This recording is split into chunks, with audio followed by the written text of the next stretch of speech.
Until Dawn remake review. I want to give a special thank you to PlayStation for providing Until Dawn for review.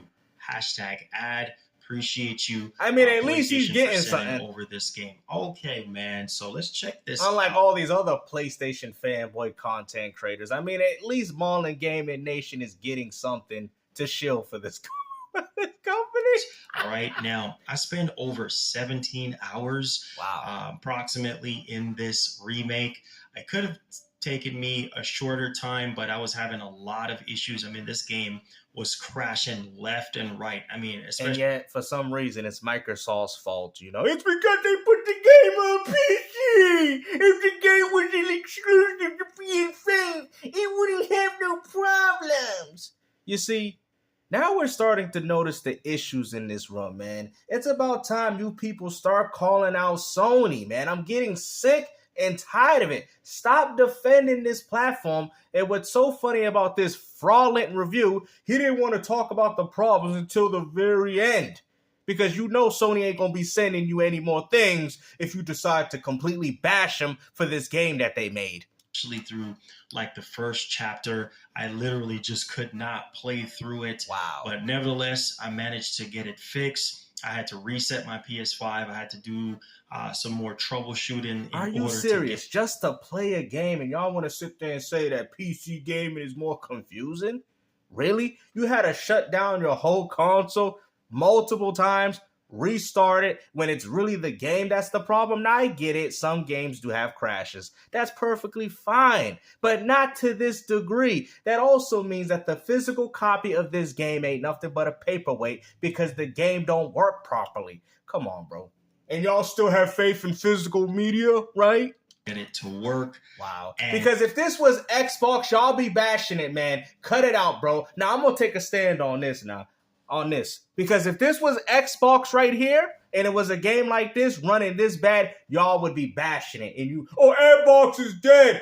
But for some reason, it's Microsoft's fault. You know, they don't have the motivation to, Sony don't have the motivation to bring out games because Microsoft ain't doing well. But Microsoft is still continuing to bring out new games. It just seems like Sony's not doing it.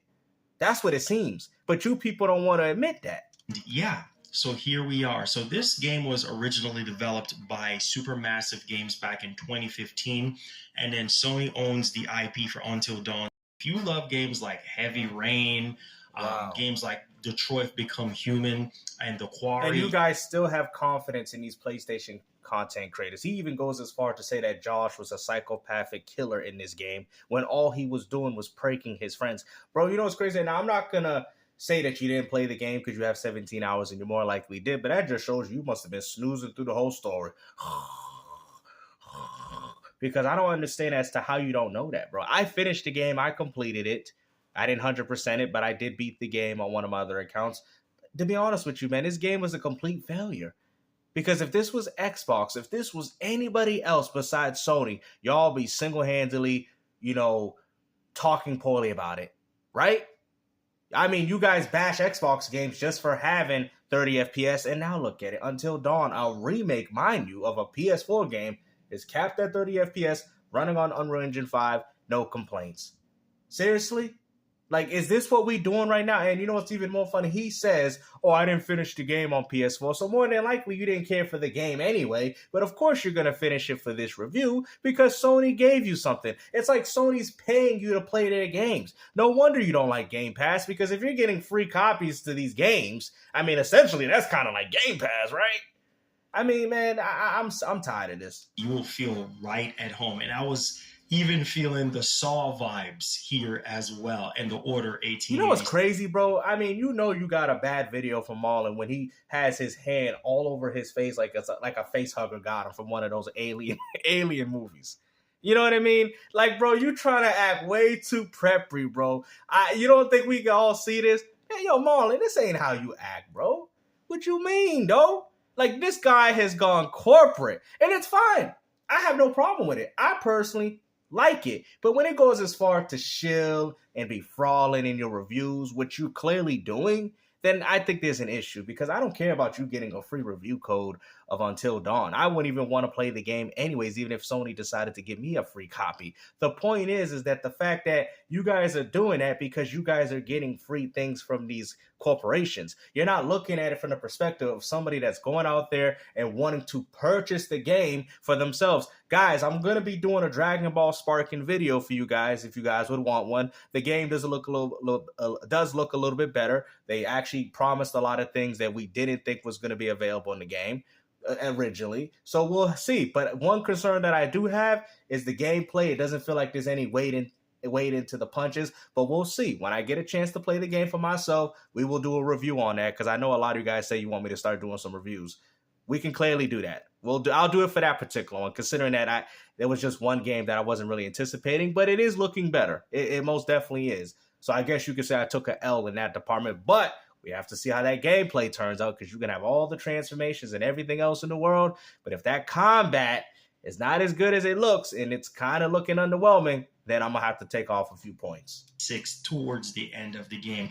Now, I did play it back in 2015, but I didn't get to finish it. See? So it's kind of beautiful. He didn't even like the game originally, but now all of a sudden he finishes a worse version of the game. A game that crashes, a game that has they should call it supermassive bugs.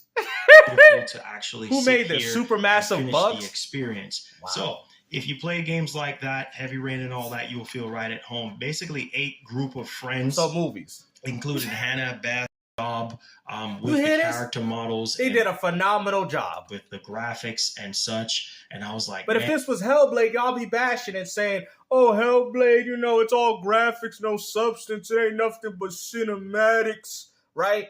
But then when you go as far to say with Sony, it's fine for them to have cinematics. It's fine for a Sony game to be 30 FPS. It's fine for all these other Sony games, but you bash all these other games on other platforms. It's just like you guys say, I don't like platformers because they're kiddie, but the first game you're playing is Astrobot. Oh, I don't play 30 FPS games on my PlayStation, but then you proceed to play 30 FPS games like Until Dawn Remake. Okay, it's the hypocrisy. Nobody cares about you guys saying the negative things that you do towards Xbox. It's the fact that you don't stay consistent with it in regards to PlayStation. That's it.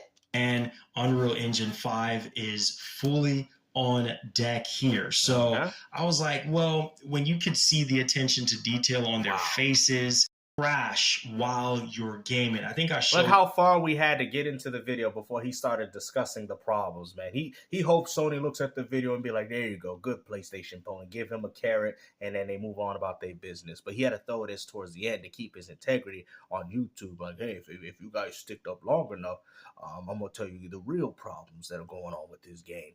That's exactly what he's doing, because a Sony CEO that giving him free copies, they're probably like, oh, good video. You talk about the PlayStation adaptive controller features, the graphics is good. Okay, MarlonGaming looking. All right, I guess they're not looking anymore. The coast is clear. Hey, guys, 2 minutes in, this game got crashes, bugs, problems, and everything. I wouldn't recommend buying this game. I would recommend it for a discount. This man acting like a runaway slave. That earlier, but there's towards the end of the game, it starts stuttering. Look at this. I can probably switch to that right now just so you guys can see. But it was a stuttery mess towards the end. I just wanted to illustrate my point here, just so you guys can have an idea. Look at this. So right here, where okay, so like right. And what's so funny? How about you guys talk about the fact that, oh, why did Sony release the game? They should have waited until the game was ready for 60 like y'all did Starfield. But y'all ain't doing that, right? Y'all ain't doing that. And that's my problem with the PlayStation community. And I think real PlayStation fans will be on my side with this, because it ain't about no console war. It's about the inconsistencies in what you people are saying. That is my issue. I'm already, all right, if you guys think I'm an Xbox fanboy, if you was an Xbox fan, listen to what I'm saying. So we understand that we have an agreement here. If you was an Xbox fan that hated Hellblade when it dropped on PS4, but you like Hellblade 2, get up out of here. Okay? No Xbox fanboy is going to say that. So I said it. So we have a clear indicator of neutral, right? I'm condemning the Xbox community, whoever engaged in that behavior, and telling them I condemn those actions. Now, you PlayStation fanboys, can you guys be honest and say, why did you bash Starfield for 30 FPS? when you guys are playing not even a cinematic game with cutscenes and the game's dropping at 30 on a PS4 remake? Can we all, right? Can we all be consistent here? Like, I'm trying to start it now, but we'll see. Watch you people come into the comment section talking about, oh, look at that, you could not destroy my own game, and in the debate, he destroyed himself, bro. Every time this man talks, he destroys his own argument. I ain't even got to say nothing. Here, let's see here. I could destroy him without even talking. We start, right here. It's just become a stuttering mess. And I'm like, okay, I can't even play the game. So I had to completely restart the entire PS5 and everything. And I'm like, okay, this is literally ruining my experience right now. So they need to patch this ASAP. Which also means the physical copy is worthless. All right, if they really want people to buy this game and have a really, really good time, I know every game got glitches and bugs and everything, but I just thought this is too much. It was really annoying considering at the beginning I was having so many issues with this game, even running past the chapter 1 and everything like that. Imagine having problems with a game at chapter 1. He goes as far to say a little bit more negative things towards the end of the video, but like I said, man, it's the consistency, bro. That's all it is, man. When it comes down to this gaming community, I personally don't care what you play on and how you play it. My problem stems from the fact of the hypocrisy. Okay? I get it. People can change their minds. We'll see. When Sparking Zero comes out and I decide to do a review on it, we'll see if my mind changes. But there was a lot of things that I seen that they were showing that kind of led me to think that, okay, these are some problems. There's still a lot of Gokus and Vegetas in that game. That's still, an issue, you know what I mean? As much as you people want to say it's the greatest Dragon Ball game yet, but we'll see. To me, it's mostly the gameplay, so we'll see how that gameplay turns out. But anyways, this type of stuff is not acceptable, bro. It's not acceptable because it's based off how you push your arguments. You bash Xbox for playing 30 FPS games. You guys have bashed Xbox for Unreal Engine 5 games running at 30. Why can't people do the same for PlayStation? Let's keep things consistent here. Like I've told you, I condemned anybody that said Hellblade was trash on PS4 and now loving it on Xbox Series X. That's a hypocrite. That is the definition of a hypocrite. I get it. We all can be some form of a hypocrite at some form of another. We get that. That's fine. But when it comes to that level where you guys are creating this propaganda and these narratives to bash Xbox while these things are also going on your platform, then I'm going to have to call it out. You feel what I'm saying? And that's what I'm trying to tell you, man. But like I said, hopefully you guys enjoyed this video. Sparking Zero will be coming out. We will be doing a review on that. So if you guys want to see a review, I got you. I'll give you an honest review. I'm not going to just sit there and throw it out there because I want to test out the mechanics. I want to test everything out. At least from what I do know, the transformations do look nice. The characters look pretty good. So I'm happy that. But like I said, that local multiplayer, probably still the same way. So there's a few things that I don't like. I did see the custom battles. They look pretty promising. Nothing I would probably take advantage of. But we'll see. Mostly the story, local multiplayer, and the online will probably be the way I would base that review. Right? And everything else would be just added bonuses. But yeah, it does look promising. You know what I mean? I'm happy that the criticism that we had towards this game actually made sure that Namco was on board with what they're doing. You guys want to keep... And this is another thing, too, with criticism. You guys bash criticism.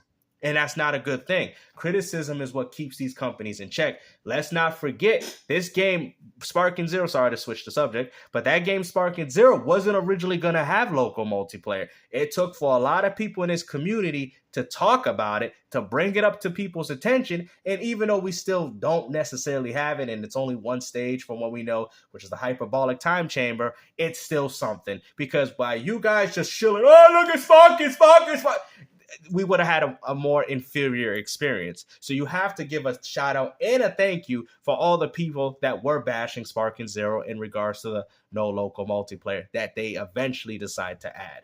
Like I said, it obviously wasn't that strong because we probably could have got more stages. All we got was more characters, transformations. The animations look pretty good.